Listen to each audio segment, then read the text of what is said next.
देखिए उससे बड़ा सरप्राइज आ गया छिंदवाड़ा से। कमलनाथ खुद पीछे चल रहे हैं। अब इससे बड़ी और सेटबैक की बात क्या हो सकती है? बहुत बड़ी बात है। मतलब ये कोई उम्मीद ही नहीं कर सकता कि कमलनाथ पीछे होंगे, सचिन पायलट पीछे होंगे। ये दोनों चीजें बहुत सेंसेशनल है। हालांकि ये बहुत शुरुआती राउंड है, बदल भी सकता है। और मध्य प्रदेश में बीजेपी की अगर बात करें तो बहुत ज्यादा आगे निकल गई है विजय लक्ष्मी। इस वक्त बीजेपी 135 सीटों पर लीड कर रही है। कांग्रेस पार्टी 93 सीटों पर रुझान में आगे दिखाई दे रही है। बहुत बड़ा मार्जिन हो गया है। देखिए, अगर छिंदवाड़ा से कमलनाथ पीछे हैं तो ये ट्रेंड कंटिन्यू रहेंगे। टोंक से सचिन पायलट पीछे हैं तो राजस्थान में ये ट्रेंड कंटिन्यू रहेंगे। ये छिंदवाड़ा हम सब जानते हैं कि ये कमलनाथ का गढ़ है। 9 बार यहां से वो पार्लियामेंट के लिए चुने जा चुके हैं और कमलनाथ ने अपने बेटे नकुलनाथ को खड़ा किया था अपनी जगह। वो यहां से पार्लियामेंट के मेंबर हैं। छिंदवाड़ा की जो विधानसभा सीट है कमलनाथ ने बाई इलेक्शन में जीती थी और फर्स्ट राउंड की काउंटिंग में कमलनाथ आगे हैं। ये अब शायद फिर से ट्रेंड शुरू हुआ सर, पीछे ही चल रहे हैं। उसके बाद जब दोबारा इस वक्त ट्रेल कर रहे हैं सर कमलनाथ, ये क्लियर है। खबर जो है वो ये कि ट्रेल कर रहे हैं इस वक्त। अच्छा, उनका कहना है कि फर्स्ट राउंड की काउंटिंग में आगे थे, उसके बाद वो पीछे हो गए। उसके बाद पीछे हो गए। वो ये दावा करते हैं कि मेयर से लेकर सांसद तक सब कांग्रेस पार्टी के मैं जिताता हूं छिंदवाड़ा में, और ये उनका कॉन्फिडेंस दिखता भी है। देखिए, उनके बेटे ने पार्टी डिक्लेयर करे उससे पहले एमएलए के कैंडिडेट डिक्लेयर कर दिए थे, तो ये और पार्टी भी मानती है भैया उनका इलाका है, जिसको चाहे लड़ाएं, जिसको चाहे जिताएं। कमल पटेल जो है प्रभारी मार्जिन से पिछली बार 25,000 के मार्जिन से कमलनाथ जीते थे इस सीट को। और विवेक साहू जो बीजेपी के उम्मीदवार हैं, बीजेपी युवा मोर्चा के वहाँ के डिस्ट्रिक्ट के वो प्रेसिडेंट भी हैं, तो वो काफ़ी कड़ी टक्कर, क्योंकि काफ़ी एग्रेसिवली हम जब गए थे छिंदवाड़ा में तो विवेक साहू भी कैंपेनिंग वहाँ पर कर रहे थे। लेकिन छिंदवाड़ा जो है वो बेस्टन है कमलनाथ का। काफ़ी काम उन्होंने किया। जब वो यूपीए में मंत्री भी थे तब भी वो लोगों से पहले कहते थे कि बताइए छिंदवाड़ा के लिए आप क्या करेंगे, बाकी बातें बाद में करेंगे। तो इसलिए उनका एक बेस्टन उनका माना जाता है। बेटे उनके सांसद हैं।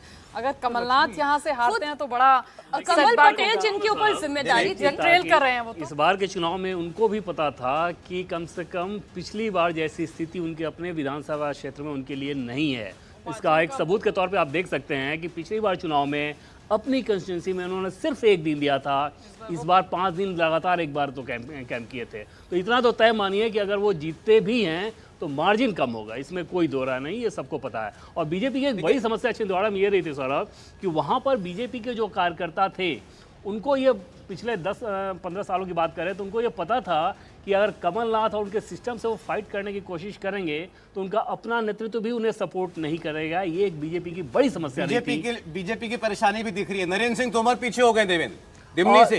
दिमनी में, लेकिन फाइनली अगर आप देखेंगे तो उसमें आपको अच्छे मार्जिन के साथ वो जीतते हुए नजर आएंगे। बहुत क्लोज मुकाबला भी नहीं रहेगा और कमलनाथ भी अच्छे मार्जिन से जीतेंगे, मुझे इसमें कोई शक नहीं है। ये शुरुआती ट्रेंड में ऐसा लग सकता है वो थोड़े बहुत पीछे हो जाएं, लेकिन छिंदवाड़ा में कमलनाथ हारें, पीछे रह जाएं, ये बहुत आश्चर्य वाली बात है।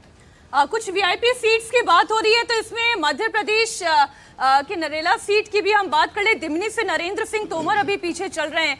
मध्य प्रदेश में पहले राउंड की गिनती पूरी हो चुकी है। 134 पर बीजेपी आगे, 94 पर इस वक्त रुझानों में कांग्रेस आगे चल रही है।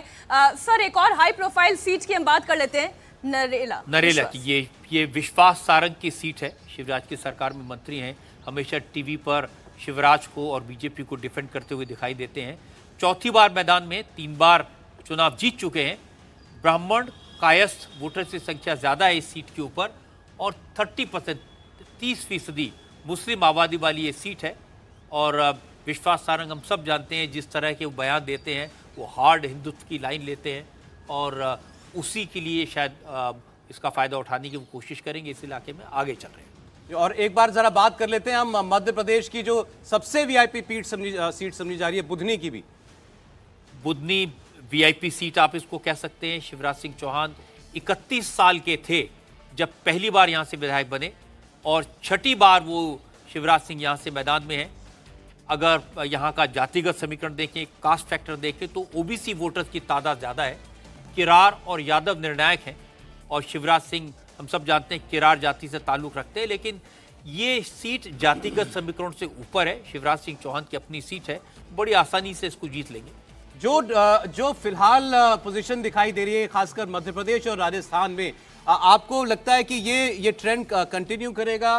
क्लोज मार्जिन से बीजेपी आगे राजस्थान में और मध्य प्रदेश में कंफर्टेबली आगे दिखाई दे रही है कांग्रेस पार्टी से। राहुल जी, देखिए, जहाँ तक राजस्थान का ट्रेंड दिखाई दे रहा है, राजस्थान में मुझे लगता है ये ट्रेंड जो है बिल्कुल जारी रहेगा और राजस्थान में जो है बीजेपी कंफर्टेबल मार्जिन से चुनाव जीतेगी। देखिए, राजस्थान की एक बात और, अगर आप पिछले चुनावों में देखें तो बीजेपी जब जीतती है तो वो बड़े मार्जिन से जीतती है। उसका जो वोट शेयर भी होता है वो काफ़ी डिफरेंस होता है उसमें जब वो जीतती है। लेकिन जब क्लोज फाइट हो जाती है कहीं पे भी जगह, कांग्रेस जब भी जीती कम मार्जिन से जीतती है। बिल्कुल। तो जब क्लोज फाइट कहीं बीजेपी जाती है तो बीजेपी के हारने के या बीजेपी की सीटें कम आने के चांसेस ज़्यादा होते हैं। तो इस तरह का ट्रेंड देखा गया है। लेकिन जहां मध्य प्रदेश की बात है, जैसे अभी हम बात कर रहे थे कुछ रीजन्स की, तो मध्य प्रदेश में जो है मुझे लगता है कि यहाँ कुछ चेंजेस जरूर आपको देखने को मिलेंगे। और नजदीक मुझे होता ये लगता है कि ये नजदीक होगा चुनाव, क्योंकि जैसे कि रजत जी भी बोल रहे थे कि कमलनाथ अपनी सीट से नहीं हारेंगे किसी भी हालत में, और बाकी भी जो बड़े नेता हैं वहां पर जो खड़े हुए हैं वो भी अपनी सीटें जो हैं वो बकायदा लेके आएंगे। आप तो ऐसे में ये कमलनाथ की ट्रेंड, बात कर रहे थे, कमलनाथ जी अब इन तस्वीरों में दिखाई दे रहे हैं। जाहिर है सर, ये तो अब बैठ के डिस्कशन अब शुरू हो चुका है। पार्टी बहुत पीछे चल रही है, 92 सीटों पर रुझानों में है और बीजेपी काफी लीड बना चुकी है। ये अगर ट्रेंड कायम रहता है तो ये कमलनाथ के लिए बहुत बड़ा सेटबैक होगा, बहुत बड़ा सेटबैक होगा।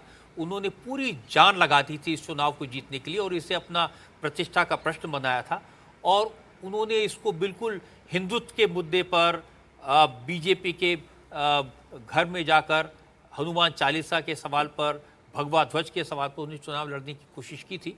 लेकिन शिवराज सिंह चौहान ने आखिरी 3 महीने में बहुत मेहनत की। वो जो पासा पलटा है इसका क्रेडिट शिवराज सिंह चौहान को जाना चाहिए, क्योंकि आखिरी 3 महीनों में उन्होंने बहुत जान लगाई। ये देखिए, और कुछ सीटों की खबर है। प्रद्युमन तोमर ग्वालियर से आगे चल रहे हैं, इस वक्त ये खबर आ रही है हमारे पास। और आप राजस्थान में देखिए तो अब लगभग 10 सीटों का मार्जिन ट्रेंड्स में जो है वो दिखाई दे रहा है। और मध्य प्रदेश के अंदर पहले राउंड की गिनती पूरी होने के बाद भारतीय जनता पार्टी कांग्रेस से काफी आगे दिखाई दे रही है। 137 सीटों पर आगे चलती हुई 92 सीटों पर कांग्रेस पार्टी इस वक्त आगे चल रही है। लेकिन नरेंद्र सिंह तोमर केंद्रीय मंत्री अपनी सीट पर फिलहाल पीछे चल रहे हैं। नरेला से मंत्री विश्वास सारंग भाजपा के, वो इस वक्त लीड कर रहे हैं और फर्स्ट राउंड की गिनती मध्य प्रदेश के अंदर आगे हो गई। झोटवाड़ा से राज्यवर्धन राठौड़ सांसद बीजेपी के पीछे हो गए अपनी सीट से। अब ये जो सीट थी, यहाँ से जो ये जीती हुई सीट थी भारतीय जनता पार्टी की, और यहाँ से बागी हो गए उम्मीदवार, उन्हें कहीं और पर एडजस्ट किया गया और ये कहा जा रहा था कि राज्यवर्धन सिंह राठौड़ के लिए यहाँ पर मुश्किल हो सकती है। 3000 वोट से इस वक्त पिछड़ते हुए नजर आ रहे हैं झोटवाड़ा सीट से राज्यवर्धन सिंह राठौड़। बिल्कुल, राज्यवर्धन राठौड़ के लिए ये सीट एक चुनौती बनी हुई थी, क्योंकि वहाँ पर एक बागी उम्मीदवार ने उनको काफी तगड़ी चुनौती दी है। हालांकि कहा था कि वसुंधरा राजे ने उन्हें बात की, उन्हें कहीं एडजस्ट भी कर दिया, लेकिन नुकसान हो रहा है पार्टी को। बिल्कुल, और लेकिन राजस्थान की सबसे बड़ी विधानसभा सीट अगर देखा जाए तो झोटवाड़ा विधानसभा सीट है, सबसे ज्यादा मतदाता इसी सीट पर है। तो मुझे लग रहा है ये आगे जाके थोड़ा बदलेगा और राज्यवर्धन जीतेंगे, लेकिन इसमें कोई दो राय नहीं कि राज्यवर्धन इस समय त्रिकोणीय मुकाबले में फंसे हुए वहां पर। इस समय 4 राज्यों को अगर देखें तो 2 में कांग्रेस की सरकार बनती दिखाई दे रही है, मेजोरिटी का मार्क पार कर लिया, और 2